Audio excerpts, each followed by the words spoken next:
In Dungeons & Dragons 5th edition, sorcerers get to break all sorts of rules when it comes to the spells that they get. But I'm guessing you kind of know that already. That's why you're here. Today, we're going to be going over sorcery points on JNJtabletop.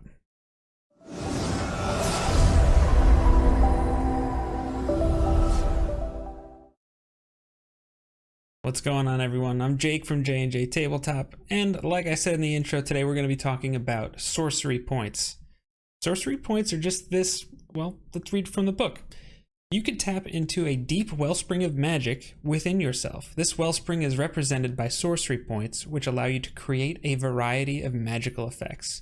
Basically, at level 2 as a sorcerer, you kind of just have more magic potential. That's probably the best way to say it than classes like the wizard, the bard, the cleric, all these other spellcasters in the game. You have a little extra that you can draw from. So when you get this feature, you start off with 2 sorcery points, and from then on you get an extra sorcery point per level. The sorcerer has something called flexible casting, and pretty much what that is as a bonus action on your turn or outside of combat at any point that you want, you're able to convert sorcery points to spell slots or spell slots to sorcery points, which allows for you to either just have a ton of extra spell slots that you're going to be able to have that other primary spellcasters won't, or you're going to be able to do some cool effects, which we're going to get into a little later in the video. But don't get crazy trying to like cheese that system either, because they kind of balanced it where if you go one direction to the other, there's like diminishing returns there. It's not really worth doing it unless you have like a real purpose behind it. Sorcery points get really fun once you hit level 3 and you gain access to Metamagic. Now, when you get level 3, you get to pick 2 options. At level 10, you get to pick 1 more, and then again at level 17, you get 1 more. Unless you're doing some playtest material or Wizards of the Coast releases something else that grants you another way to get these Metamagic options, that's kind of it. You're going to be able to choose 4 from the following list, and there's some really interesting stuff, and we're going to go over the basics of what each of them does, and then I'm going to go over some of my recommendations, because I think no matter what, your sorcery points are going to be useful, because like we said before, you can convert them to spell slots. So the very worst case scenario is you just have more spell slots than any other class in the game, and that's kind of sweet. One last thing to note before we jump into the list is that anytime you cast a spell, unless the description of a Metamagic option says otherwise, you can only ever choose to use 1 of them. That's kind of significant, so you can't get to some weird combinations, but let's keep that in mind as we go through the video. So we're going to go over the Metamagic options in alphabetical order, and let's start with Careful Spell. This one's kind of simple. Whenever you cast a spell that has like an area of effect and forces creatures to make a saving throw, you could spend a sorcery point and then just make any number of creatures up to the maximum of your charisma modifier to succeed. So for example, if you have a 16 charisma, you have a modifier of 3. So you could pick up to any 3 creatures in that area of effect to just automatically succeed. This is fantastic. How many times do you see your barbarian run smack dab down the center right in the middle of something because they beat your initiative, and they're doing their job, right? They're on the front line doing a good thing. It's just you are going to use Hypnotic Pattern and try and paralyze or, incapacitate, the 4 ogres that are standing in front of where you want it to go. Well, the good news is with Careful Spell, you can spend a sorcery point and just automatically make that happen and not have to risk the barbarian kind of staring at the pretty lights. The next Metamagic we're going to talk about is Distance Spell, and this one's very simple. For 1 sorcery point, you double the range of the spell that you're trying to cast. If the range happens to be listed as touch, you then can increase that to 30 feet. That could be interesting if you're going to be doing something like haste, or if you're a Divine Soul Sorcerer and you're going to cast Cure Wounds on someone, and maybe you can't, maybe the situation just means you can't kind of get up in that front line, or, whatever the circumstances may be, Distance Spell can overcome some of those obstacles, and, you get to break rules, and that's one of them. Next up, we've got Empowered Spell, and this is also pretty straightforward. So anytime you roll damage for a spell that you cast, so let's just pretend you're casting Burning Hands, and that inflicts 3d6 fire damage. Let's say you're all excited, you run up there, and then you roll a 1, a 2, and a 1, and you're like, great. 4 fire damage if they fail their saving throw. Well, if you use Empowered Spell, you're going to be able to re-roll any number of dice that you rolled for damage up to your Charisma modifier. So if you have 16 or more, you'd be able to re-roll all 3 of those. And if you're wondering how the math would work on that, if you're looking to just get the most bang for your buck, obviously you start with like 1s and work your way up from there. But if the dice is at half or lower, that's when it would be like by the book, you should re-roll it. So a d8 if you roll a 4 or lower, a d10 you roll a 5 or lower. That's just kind of how that would go. This is another one, a good option that you could choose, and it just makes you a much more reliable damage dealer when it comes to your spells. And now we are up to Extended Spell. Again, this only costs 1 sorcery point, and the way it works is any spell that has a duration of 1 minute or longer, you can spend that 1 sorcery point and double its duration up to a maximum of 24 hours. So if you have some kind of protection effect, or I don't know, I think any combat that lasts more than 10 rounds might be a little rare, so something like haste, like a minute, that might not be worth it. But anything that you need to make work for the entire day, maybe Mage Armor. Mage Armor has a duration of 8 hours. Usually that's going to cover your entire adventuring day, but maybe you just want to be sure that you're there the whole time and not use another spell slot later on, and you have 16 hours worth. Whatever you want to do, you can double the duration, just can't be longer than a day.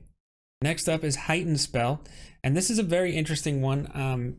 I think, to be honest, I think it sounds stronger than it is, but depending on your goals for what you're using your spell for will help you determine that.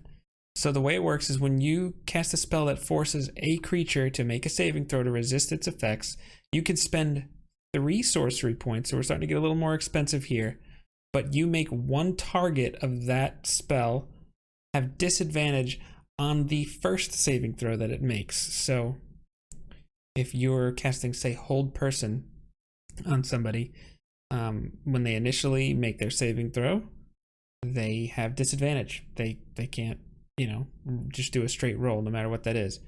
But then the next round, let's say they fail and the spell works on the next round that they make the saving throw, they just roll normally. Now, depending on your goals with how this is going to work, will, I think, determine whether or not you think it's good. I think it's a little bit of a trap, if I'm being honest. I think some of the other options, considering that you only get to pick 4 of these, I think this one can kind of, it just makes you feel like it's going to work. Like, it's not like they have disadvantage on it the entire time. It's just the first one. And hey, 1 round of combat, a lot can happen. So this can be very clutch in the right situation, but that's going to be up to you to decide how you use that best. And now we're on to Quickened Spell. And this is probably one of the most bread and butter options, and probably one of the most popular options you're going to find as far as metamagic goes. Anytime you cast a spell that has a casting time of 1 action, you can spend 2 sorcery points and cast it as a bonus action instead. If you've watched any of my other videos, you know that I'm a big fan of playing with and messing around with the action economy, and this is something that does that. Let's pretend you're in a situation where you need to make, some kind of, I don't know, you have to, you need to get across the battlefield, and you have Dimension Door, which is an action, but you also need to administer or a potion to someone. So you're going to cast Dimension Door on yourself, but instead of using your action, you're going to quicken it, make it a bonus action. Boom, you appear wherever you need to, and then you use your action to take a healing potion and put it in the barbarian's mouth and get them going again, or whatever the case may be. This is awesome. It doesn't eliminate the fact that you can't cast 2 leveled spells in the same turn, but if you need to quicken something and then use your action to cast a cantrip, that's kind of Kind of awesome. This does work on cantrips too. So if you wanted to cast 2 cantrips in one turn, you could also do that, kind of giving you like extra attack in a way. But Quickened Spell, I think you're going to be able to find a lot of situations where this is useful. And in case you haven't gathered it by now, I think every sorcerer should take Quickened Spell. On to Subtle Spell. This one is a very interesting subtle spell, and it highly depends on just how your game is run, and I would recommend talking to your dungeon master before you select this, because it could be amazing and it could be just completely useless. What Subtle Spell does is you can spend 1 sorcery point and cast a spell without having to do somatic or verbal things, right? So if you're unfamiliar with what that means, is every spell can take either a verbal component, something you have to speak, a somatic component, some kind of gesture you make, you know, like if you remember Harry Potter, swish and flick, that was kind of like a somatic component, or material, which means you might need like an eye of newt or a piece of licorice or whatever other thing that they put in there. So you would be able to do this spell quietly and without moving or needing any movement in your hands. So a very common thing that I've seen players do is they will be in some kind of a large crowd and they will cast a spell, or like say they're meeting an evil warlord and they're in this warlord's like banquet hall and there's a bunch of people around, and they stand up and they want to, and they're like, hey, I cast Charm Person on the warlord and I want to make sure he's my friend. And it's like, okay, well, you're standing in a very crowded room and you have to speak some kind of incantation and wave your hands around like a crazy person in order to do that. A lot of dungeon masters don't necessarily care about that because they think it's kind of cool that you're trying to charm the warlord. This is where you have to talk to your DM, because if you're going by the way the rules are, Subtle Spell all of a sudden becomes really awesome. It's like an undercover way of casting a spell. So yeah, talk to your DM about this one, because it sounds awesome, but a lot of times games just kind of ignore some of those rules to begin with, so it's almost like they're all Subtle Spell, which I don't really like that, but that's just me. And then on to my personal favorite, Quickened Spell. This one's awesome. So have you ever cast a spell that only targets 1 creature and it you just wish you could do it on 2? Almost like if you could concentrate on 2 spells at the same time.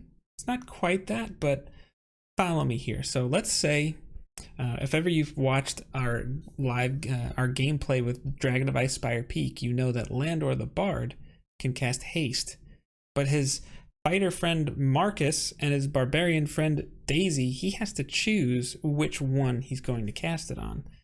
If he was able to twin haste is a 3rd level spell, so it would take 3 sorcery points. He could haste both of them. You make it, instead of 1 creature, it affects 2 twins. Can I get it? Twins. So let's say you're getting up in levels and you have Disintegrate. You want to twin it. Okay, it's going to cost you, you know, the price is a little high there. It costs 6 sorcery points, but you can cast Disintegrate on 2 different targets. That's amazing. Now, there are some restrictions. It can't be possible to target more than one, so like Magic Missile or Scorching Ray doesn't work. And you could cast this or use this on a cantrip that you cast. In that case, it does cost 1. But yeah, Quickened Spell, that's pretty cool. I have to admit, Quickened Spell is awesome. On to my recommendations. So there are a few really cool options here, and as always, whatever is interesting to you or you think is going to be the most fun is what I recommend, because at the end of the day, this is a game. You need to enjoy it. You want to try new things. That's part of what this is all about. This is supposed to be enjoyed. However, if you are going to be, I want to make a sorcerer that's going to be using this as often as possible and be really effective in this as often as possible, you only get 4 of them. And I think, you know, the distance between level 3 and level 10, it's kind of a big adventuring gap. And at level 3, you get 2 of them. And I recommend Quickened and Twinned. Anytime you can play with that action economy, or you can like double the effectiveness of something by just spending sorcery points, just think you got to do it. After that, I mean, I think Empowered Spell could have some real use, especially since it only costs 1 sorcery point. I think that's something to consider. And then also maybe Careful Spell, depending on how reckless some of your other party members might be. That will help determine maybe that. But anyways, I think those are the 4 I would look at. But if you are looking to mess with healing powers because you're a divine sorcerer and you're like, hey, I want to do Cure Wounds from 30 feet away. Well, you know what? Take Distance Spell. It really is just however creative you want to be. But yeah, pick what's going to be fun for you. But if you're looking for my recommendation, go Quickened and Twinned and then go from there. I think it would be hard to be disappointed.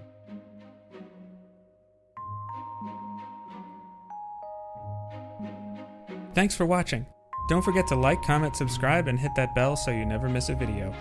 You can also catch us live on our Twitch channel, and the link is in the description below. We've got more videos for you to enjoy, including the suggestions on screen now. Take care, everyone.